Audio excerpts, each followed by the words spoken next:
That's a stressful situation to be in, to be like, okay, like how's the industry going to take this? Like, you know, is it going to be good? Is it going to be bad? Yeah, and also, you know, there are like so much effort and money that went into the project. Like, what are people going to think? That's of course one part. Also, like, you know, I decided I will be the one presenting it. So, you know, I'm also putting myself out there, and I'm not a guy that normally, you know, I'm like to be a little bit, you know, behind the scenes, you know. So it's a great show to be on, then, brother. Well, here we are. You're going to be clipped and posted all over the internet for the next year.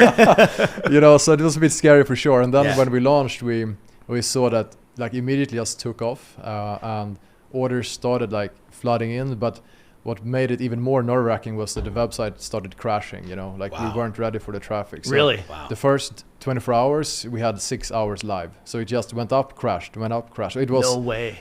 The frustration and, you know, the feeling. Like, so there are so many highs because like this huge interest, and then the lows because fucking website is breaking down. I think I heard some stuff about that. Like I think I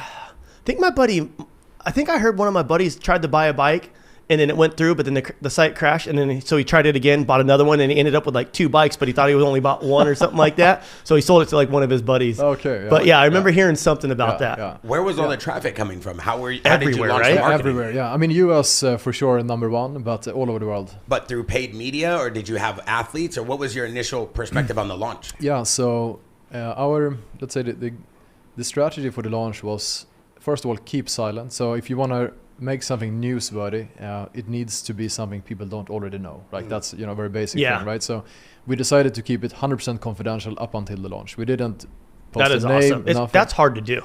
Super hard. Because when you work that hard on something, that's like your baby. Like you want to show it off, like, oh, look what I'm doing. But it's like to keep that under wraps, especially these days with social media. Like everyone posts something before they even have it. You know what I mean? So like for you to be able to do that, like good on you. And also because you want to kind of see, you know, do people like what we do? No, like we took a full gamble. Like we believed in, we think this will be good. So we worked on it for years, and then, you know, because it's kind of, if you ask people along the way, it's nice to have some pointers, you know. But we had to have a lot of confidence in that. So we launched, and then we did prepare.